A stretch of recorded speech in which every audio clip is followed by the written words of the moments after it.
Salut à tous et à tous, c'est Paul sur le Grand Méchant Loup et je suis très content de vous retrouver aujourd'hui pour faire le débrief de Loup Montauban. Voilà le match qui avait lieu à Gerland avec une victoire fracassante, écrasante, tous les mots en hante.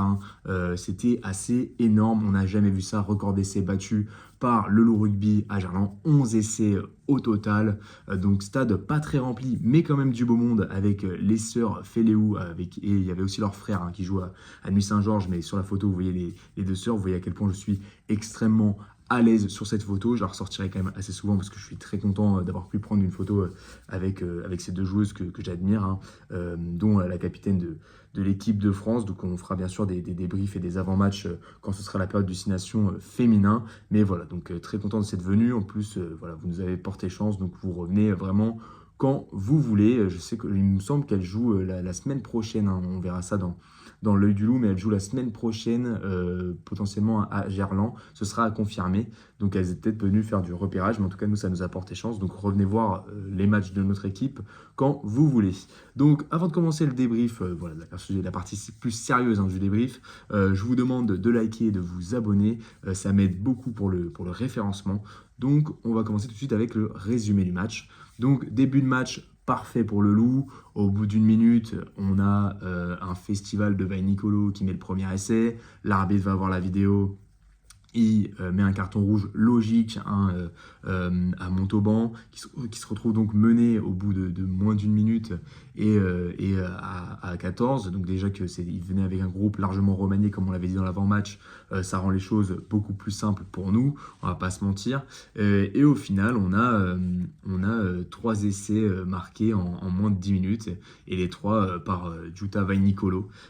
Donc Jutta Vainicolo qui ensuite a joué au Père Noël, parce qu'il aurait pu jouer, il aurait pu marquer 5 essais à lui tout seul, et au final il en offre un à Gimbalor et un à Théo Millet, il me semble. Je suis pas sûr pour le deuxième, mais voilà, c'était assez énorme comme performance. Et après on a enchaîné, voilà, je vais pas faire vraiment de débrief sur notre performance, c'était assez fou. On fera un plus ample débrief en faisant la performance de chaque joueur individuellement, mais ça a très bien combiné. Les essais qu'on a pris, c'est sur une erreur en fin de première mi-temps, enfin en milieu de première mi-temps, parce que c'est la 21e minute, et en début de deuxième mi-temps, parce que Montauban a décidé d'attaquer très fort et de profiter du fait d'avoir l'engagement, et ils l'ont très bien fait. Donc l'honneur est sauf côté Montalbanais, même si ça fait quand même une énorme défaite. Mais voilà, donc record de points battu, très sympathique à voir forcément, même si on aurait aimé un peu plus d'adversité. Et c'est surtout très positif niveau classement, parce que voilà, le classement, on remonte 10e, donc devant La Rochelle et Bayonne. Ciao la 12e place. Et on aura un match contre Toulon à domicile la semaine prochaine. Il faudra le gagner. Voilà, Toulon qui est sur une dynamique assez moyenne, vu qu'ils ont perdu largement à Mayol. Et donc le Mayol n'est plus invaincu. Et ils ont perdu largement à Mayol contre Clermont, leurs rivaux. Donc il faudra quand même faire attention à cette équipe qui viendra jouer vexée et remontée. Mais nous, on a toutes les conditions et toutes les conditions mentales et physiques pour les avoir. On aura une semaine de récupération entre les deux matchs, sachant que celui-là n'a pas dû être le match le plus éprouvant non plus physiquement. Donc on va passer tout de suite à notre 15. Non, d'abord on va faire la performance de Montauban. Voilà, je ne veux pas taper encore plus sur les joueurs, c'est pas mon but, mais voilà, pas beaucoup de positifs côté Montalbanais, si ce n'est leur entame de match, leur entame de deuxième période, pardon, parce que l'entame de match pour le coup était très mauvaise, mais l'entame de deuxième période était plutôt positive. Ils ont décidé d'aller marquer un essai, ils l'ont fait, donc voilà, l'honneur est sauf pour moi. Ils prennent pas la bulle, c'est déjà ça. Mais voilà, c'était trop haut pour eux, clairement. Et en plus, à 14, c'était foutu. Donc, pour revenir sur la performance de l'arbitre, donc c'est bien parce qu'il a eu le courage de sortir ce carton rouge. En même temps, plus que du courage, voilà, c'est ce qui s'appelle faire son métier. Mais pour la suite du match, je l'ai trouvé assez moyen. Il y a eu plusieurs plaquages hauts où il n'est même pas allé checker la VAR sur Martin Méliande. Voilà, on a des attitudes comme ça, avec des plaqueurs qui ne se baissent pas. On va même pas checker, donc ce qui fait qu'après, forcément, tout le monde se met à plaquer haut, même sur les terrains avec des gens un peu plus jeunes, et c'est pas positif. Donc il aurait au moins fallu aller checker ça. Ensuite, il y a un en avant clairement volontaire qui vaut clairement carton jaune. Il va voir la vidéo, il arrive à trouver par je ne sais quel miracle le fait que ce n'est pas un en avant volontaire, même si on a une main, que c'est clairement délibéré. Bon, c'est pas grave, on va lui pardonner, il n'y a pas d'influence sur le match, enfin, mais quand même, il arrive quand même à faire un match assez moyen, Monsieur Bru. Je dis c'est très compliqué d'être arbitré 3 matchs de suite comme il faut en top 14, donc la logique à respecter, et comme je dis, ça n'a pas d'influence sur le score, donc on va pas en faire tout un fromage, comme on dit. Pour ce qui est des notes de notre 15 maintenant, donc toute la troisième ligne, Ray, Marchand, Hensley, je leur ai mis un 8 à tous, parce que je les ai trouvés vachement bons. Marchand, il me semble qu'il y a eu 9 selon Rugbyrama, et du coup qui a fini, je crois, dans le 15 de la semaine, il me semble, c'est pas sûr. William, moi je lui mets un 9 aussi, franchement, joueur stratosphérique. Roux, 8, un peu moins stratosphérique que William sur la performance, mais très bon.